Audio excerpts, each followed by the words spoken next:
Scythe Tleppo by Nathan Rich, Chapter 16. Slut in the City. Questioning anything and everything to me is punk rock. Henry Rollins.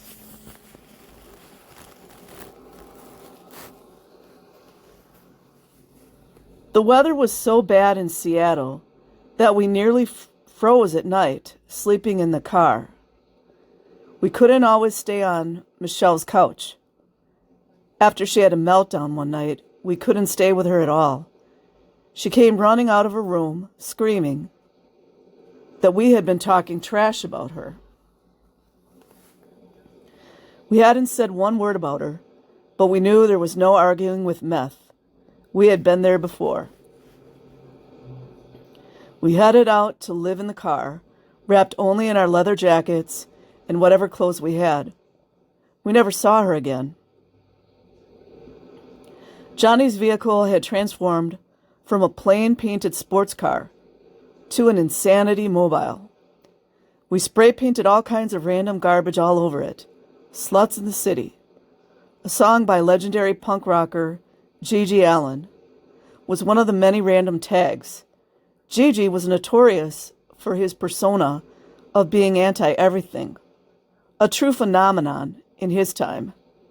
No one will ever be as hardcore as he was. To us, his music made sense. We had to continue not caring about anything. To care only meant pain. We ran out of places to go, and the weather was beating us down. Normal people were in their homes, while we were frozen and starved. We had no money, and no one was outside to sell acid. 2. So we ate all of it. We didn't even want money, really. Just a few things that brought us: gasoline, cigarettes, food, and drugs. Johnny had a better idea than slowly dying from starvation in the cold. He was from Albuquerque, and unlike me, he lived in the same place his whole childhood. He had a strong network of friends there. Let's just go down to Albuquerque, he suggested. Who am I to argue with that? At least it's warm down there. Around the first week of February 2000, we started driving.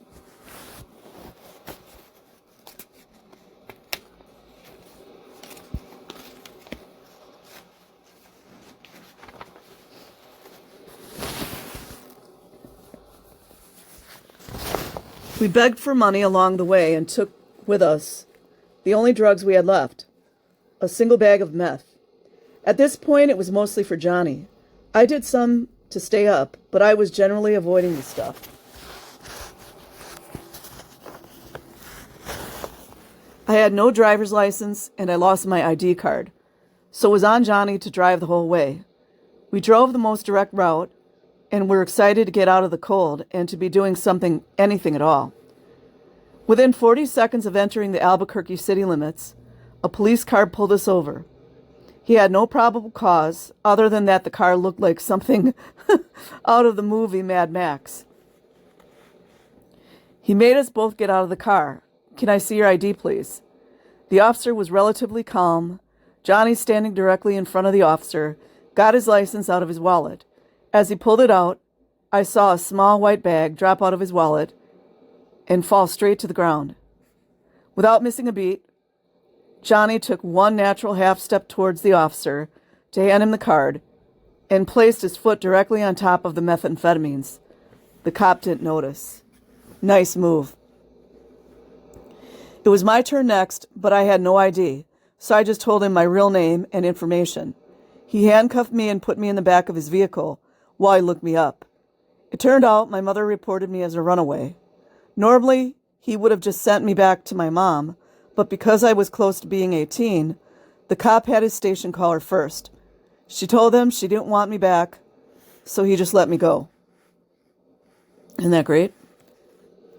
Why did she report me as a runaway if she didn't want me anymore?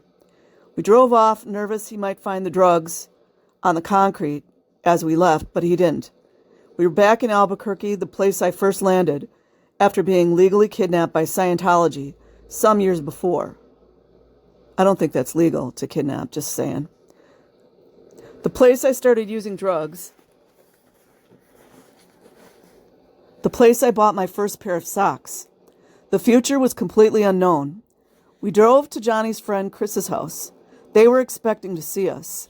Seeing them again, I knew on some deep level they experienced pain like we did. We were going to explore new ways to avoid that pain. They had such sights to show me. The come down. Johnny's friend Chris said we could stay at his place for a while, which was good news because we arrived already in bad shape. We were hungry, exhausted, and coming down from speed. A cop had pulled us over just as we crossed the city line, and we nearly got busted. The car ride down was a long one. We were ready for something new. Chris lived in a 2-bedroom apartment located in a suburb of Albuquerque called Rio Rancho. A guy named Jeremy lived in the 2nd bedroom.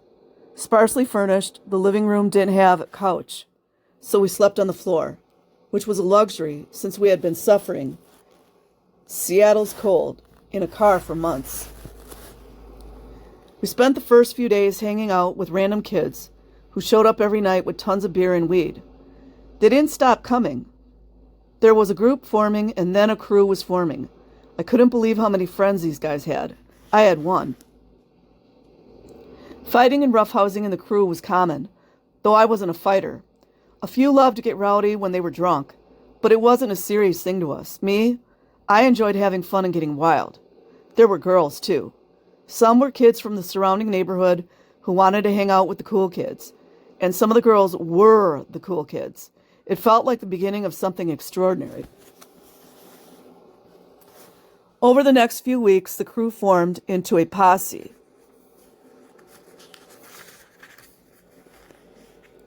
In part fueled by the wild energy Johnny and I brought, they got their old friend back and new friend in me. Our arrival triggered a new era for the local scene. Something big was happening. We had core members and outsiders. Everyone had distinct personalities, but, amazingly, got along with each other. There were common threads of interest in music and party life. Somehow, we all fit together like random dark puzzle pieces that formed a new picture of a family. Posse. Johnny was violent with a playful nature and smart. He looked like a horror punk and had charisma. He liked punk rock music, but also listened to some of my old favorites.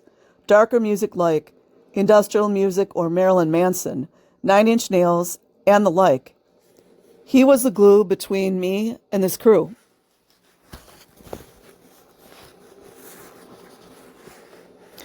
Carl, the very same Carl who gave us weed so long ago, was into military gear like BDU pants, military food packets called MREs, tanks, guns, and video games about tanks and guns. He liked to smoke weed and laugh. He was all about having a good time and driving his big black truck. TJ was an old friend of Carl and Johnny's. He was a more serious guy, also into military equipment like knives and guns. He listened to Typo Negative and the Misfits. He smoked a lot of weed too, but his vibe was more like he needed the drugs to be normal, rather than to have a lot of laughs. He rode a motorcycle everywhere. Chris was a somewhat stern guy, more or less the Republican of the crew. He was a grouchy one who always had something he needed to do, like go to work. None of us cared at all about those things, which surely made life harder for him. He also dug knives and guns.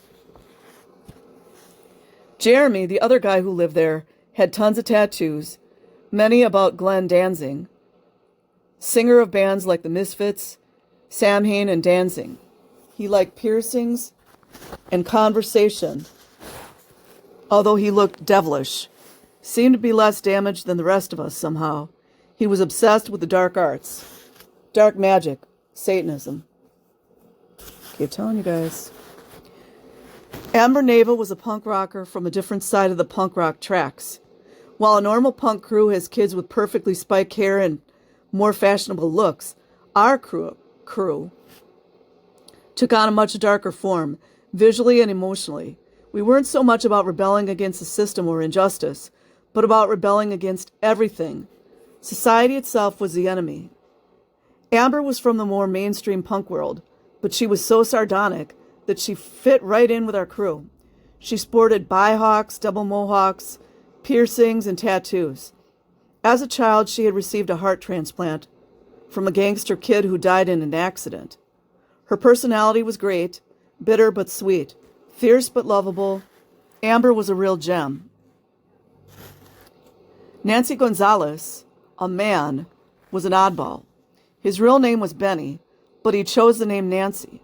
No one knew if he was gay or what. No one cared. If his name was Nancy, then that was his name. He was one of the few who could drive that had a car.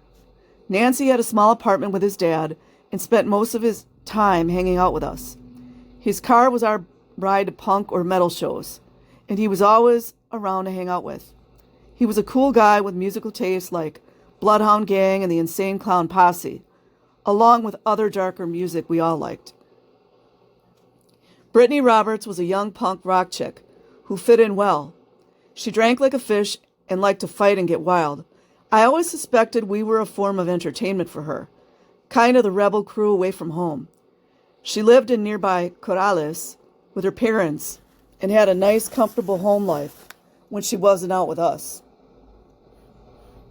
Noah was TJ's younger brother. He used to give us our acid when we were at the ranch. He liked the same stuff we all did, pretty much. He wasn't a part of the main crew for too long.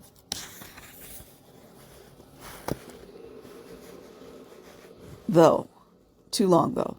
Jessica was a tall, pretty blonde girl who didn't like any of us. She dressed like an average young woman, middle class, even. She went to college but fit into the crew and, despite appearances, was a magnificent drinker. She was the only one in school. The rest of us were burning the candles at both ends in another way, escaping pain however we could. Doug Ziegfeld was the craziest of everyone. He looked like Buddy Holly, but was completely out of touch with normalcy. He had a motorcycle as well. Doug burned hotter and faster than anyone else in those days. He was somewhat the epitome of wild. He listened to hardcore punk, rap, and Insane Clown Posse. Oddly, he lived with his mother the whole time. We bonded organically and weeded out those who took themselves too seriously. To some of us, this was all we had, our lives of consumption and self-medication. We did everything we could to purge negative energy, though.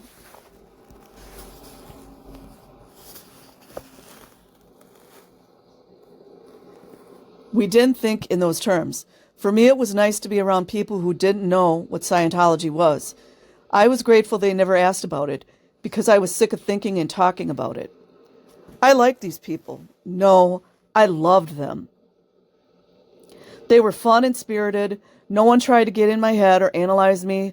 No one wanted to change me. We cared only about adventures and partying. Still, the darkness inside me, my Prometheus, followed me. It needed to be satiated. Despite the thrill of the newfound crew, there was no way to avoid the deeper pain. Prometheus, Scythe Tleppo. I needed to put these things in a box. My drinking habit slowly morphed back into a drug habit. This time, though, I wasn't in danger of going too far.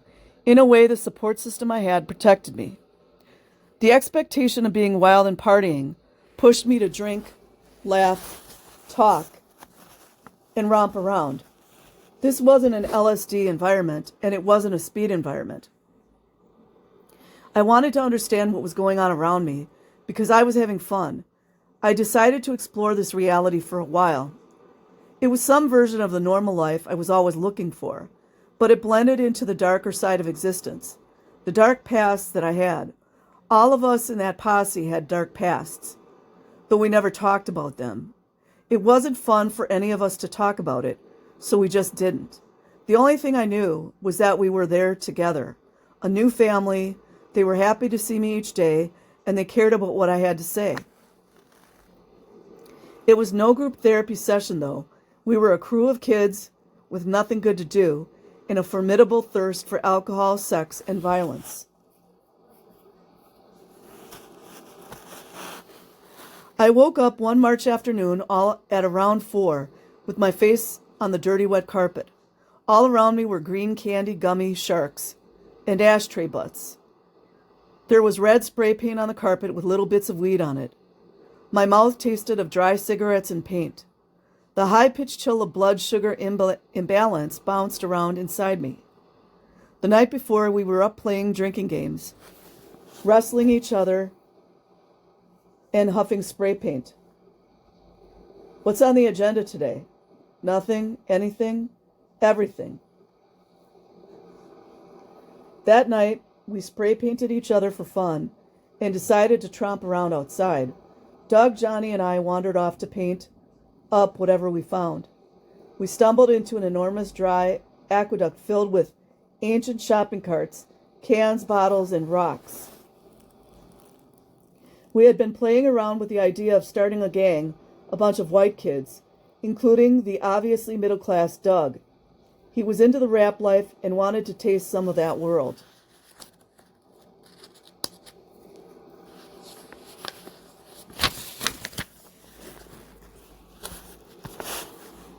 We were into Gigi Allen, Typo Negative, the Misfits, and anything else that screamed about not caring. We all wanted to break the world. To us, there were no real punks anymore. Punk rockers had split into smaller categories. One main faction was fashion. Punks, kids who dressed like punks and tried to look cool at the mall. Another big faction was the political punks. Punk rock had somehow become political. Smashing the state wasn't punk enough without whining about Starbucks sporting free Tibet, bumper stickers, and talking about why George Bush sucked. We simply didn't care about any of those things. No part of politics meant anything to us. Nothing in that world was relevant to us. We just wanted to do whatever we wanted to do. No more control. To us, that was real punk. We wanted to do things that we thought were fun, and nothing else mattered anymore. The protest. Another random day, a couple of friends and I walked past a protest outside Albuquerque's university. Around 50 people held signs to free Mumbia Abu Jamal, a person I knew nothing about. I decided it would be hilarious to make signs unrelated to the protest and join in, side by side with the real protesters.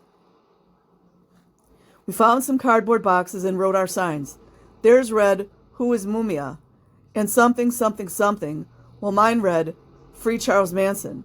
The three of us stood near the protesters and joined in shouting at cars and making a ruckus. After a bit, people began honking in support of our signs, instead of the usual angry looks they gave the real protesters. The crowd of do-gooders started to notice and got that's funny.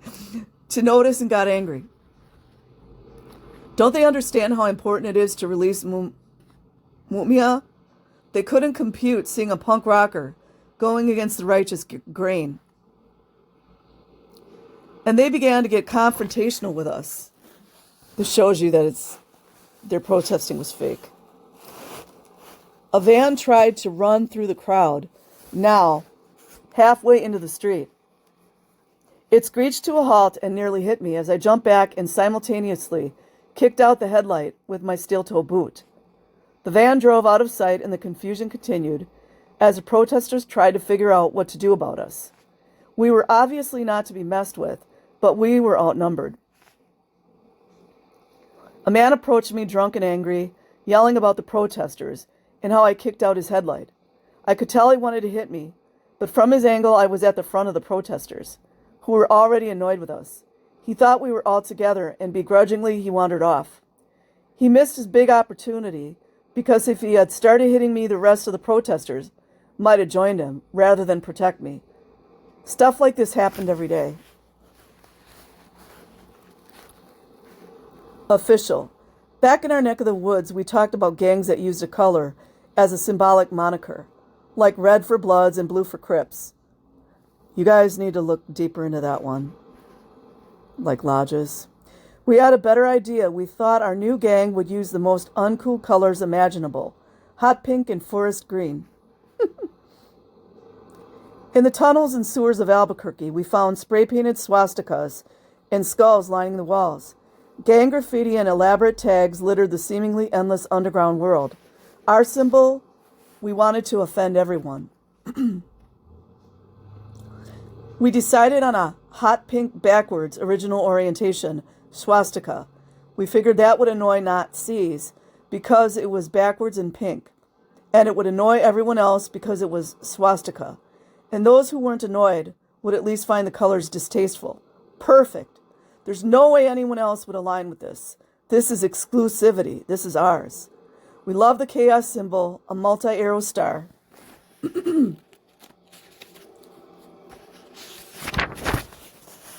And many of us got chaos tattoos on our bodies. The name we gave our crew. The Sluts in the City was perfect.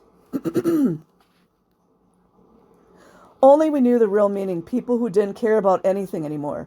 Everyone else would find it to be soft and strange sounding, girly, offensive. No cool gangster would want to have anything to do with us. No one would like us with that name, those colors, and that symbol. We had our niche. A gang was forming. We made tattoo guns out of pens, guitar strings, India ink, bent forks, and cassette player motors. Johnny tattooed my fingers and thumbs. Slut in the City. I also got chaos symbols tattooed on my left forearm. Our unofficial uniform. We wandered around in the ditch spraying, painting everything Sluts in the City.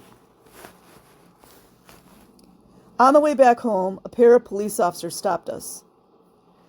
"What are you guys doing with that spray paint?" the officer asked. Doug said, "We're spray painting each other." Spray painting each other? That was clearly a new one to him. Yeah, look. Doug slowly lifted his shirt slowly. On his nipples were 2 pink spray painted X's. Parts of our boots had spray paint on them. My hair was glued and spray painted red.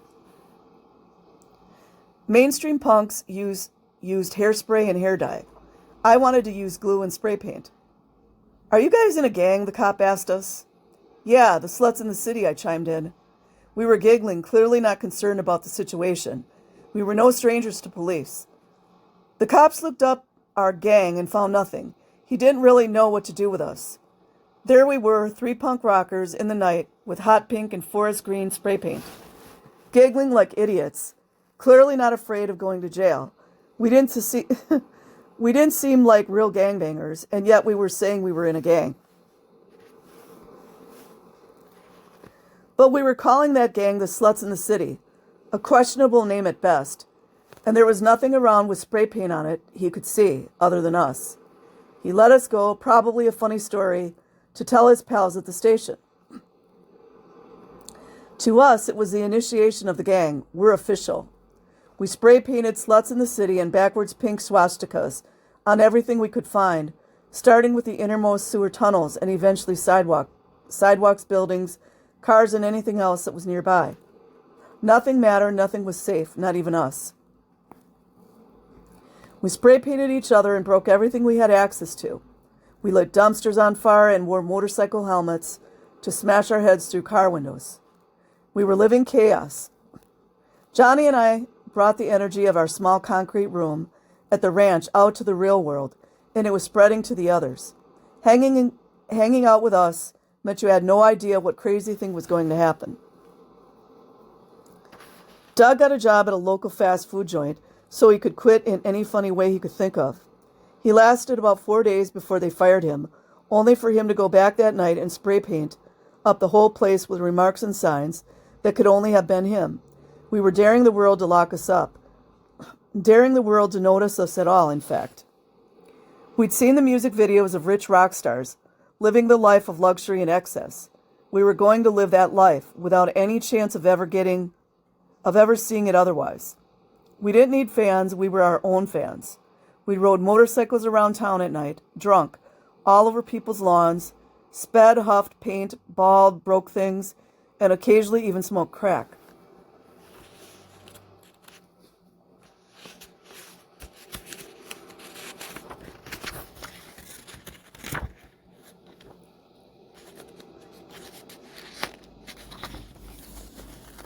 Doug got into crack, Johnny and Carl, then me.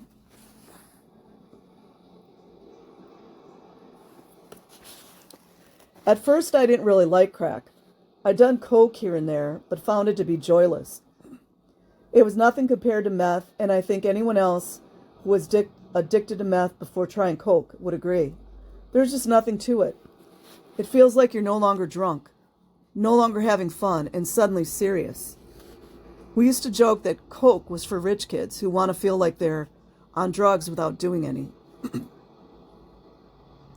Crack is different, though. Crack is whack.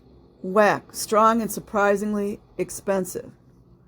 On the TV show Cops, people who smoke crack are poor, so I assumed it was cheap, but I was wrong. It's much cheaper to buy coke than crack generally, because crack only gets you high for a short time compared to coke, which lasts for an uncomfortably long time.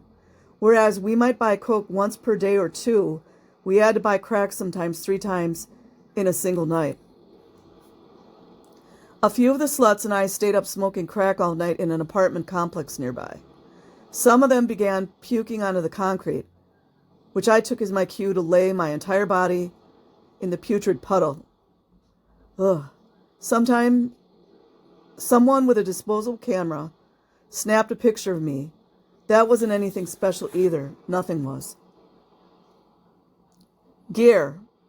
TJ and Carl were working at an army surplus store off and on, which sold paramilitary gear. Eventually, even I got a job there, which lasted around a week. The owner didn't care who worked there, apparently. We kept our stuff together as best we could during the few hours per day we worked, and stole as much stuff as we thought we could get away with. The sluts who had money bought stuff too. As time passed, through trade, theft, and purchase, we acquired bulletproof vests, stun guns, military-grade pepper spray, police-issue expandable batons, utility belts, BDU pants, MREs, lead-filled leather gloves, and knives. We had ninja stars, swords, sparring gear, combat boots, camouflage webbing, ammunition, boxes, gas masks, trench knives, helmets, and backpacks. Hell, we even had canteens and balaclavas. Everything, and we already had GUNS and ammunition. We could have trained and outfitted a militia with the amount of stuff we stockpiled, but instead we used our weapons for self-defense, in case we found any big trouble, which happened rarely. Most people didn't want to fight us. When normal people see a guy wearing a pink fishnet shirt over a bulletproof vest with BDUs, holding a katana sword, and a beer with eyeliner and combat boots on, leaving a cemetery covered in spray paint, they don't try to fight him. They just go somewhere else. That was the sluts in the city. Occasionally we met some real gangbangers who generally had mixed reviews to offer. Some of them thought we were loco, and some thought we were a bunch of fairies. I didn't care what they thought about us. We were something new. We created a new kind of cool that never existed before, and maybe hasn't since. Our group could have been considered offensive to some, and to others we could have seemed hilarious or cool, scary or even sad. We didn't care, and that was the point. Spread. Our next-door neighbor in that apartment was an ex-Christian punker named Dustin. He was another kind of animal, yet was one of us in his own way. He was older than us, but his energy never ran out. He was lovable and loyal and honest. He had the best heart of all of us. He hated rap and any non-underground music. He had tattoos like the rest of us, but he was a wild man at heart.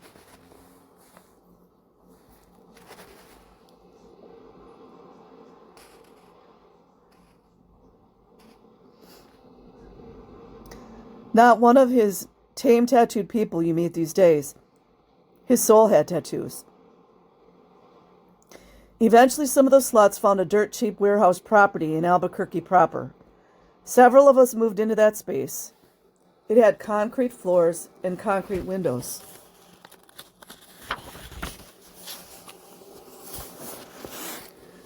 There was nothing else around. In other words, it was perfect. Chris had the bedroom area, and everyone else slept in military cots, hammocks, benches, or whatever else we could find, in one enormous space. I slept on the bench of a concrete table. Sometimes I stayed on Dustin's couch back in Rio Rancho. He didn't trust me as much as the other guys did. I was a stranger to him. When he got up to go to work, I had to leave, and that meant sleeping next to the apartment dumpster. The green fence around it shielded me from human alarm clocks and the beating sun. My leather jacket was my pillow. We had parties and caused a ruckus, but overall, things did calm down a bit. Doug got in some argument over a girl and ran off to do his own thing. He wanted to be a real gangster, get in GUN fights, and the whole deal. We weren't really about that. He just didn't care about anything. He went even further than we did, which was hard to do. He probably had a death wish on himself. That's what it reminds me of. We didn't see Doug much anymore after that, until after a while of not hearing from him, we found out he was in jail for attempted murder. While serving his time, he wrapped himself in toilet paper and set himself on fire because, well, sluts in the city rule, okay? The inmates nicknamed him Pyro after the stunt. Hearing of Doug's fate took me back to my childhood when I'd been given that nickname. As immediately as I remembered my childhood existed, I stopped thinking and grabbed another beer. Nancy boy got annoyed by something and stopped coming around for a while. We had moved away from Dustin, so we saw him less. Noah ended up moving away too, somewhere to lead a normal life. Brittany drifted after breaking things off with her boyfriend. The crew was slowly disappearing. Johnny got itchy feet, the need to keep moving. He wanted to go back to Washington. He missed some of his friends up there, especially a girl. I was getting a bit bored too, so I joined him.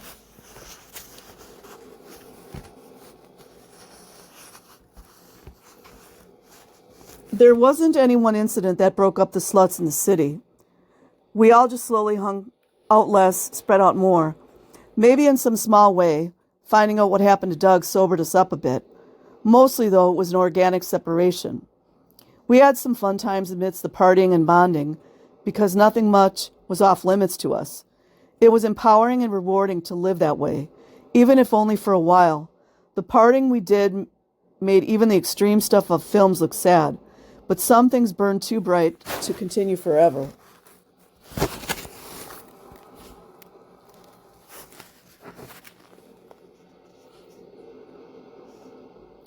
By the time I was 19, most of the sluts in the city were spread out. Johnny and I went back up to Lakewood, Washington, and ended up staying with a girl he came up to see, a mutual friend. Awkwardly, it ended up being just him, me and her living together in a small apartment.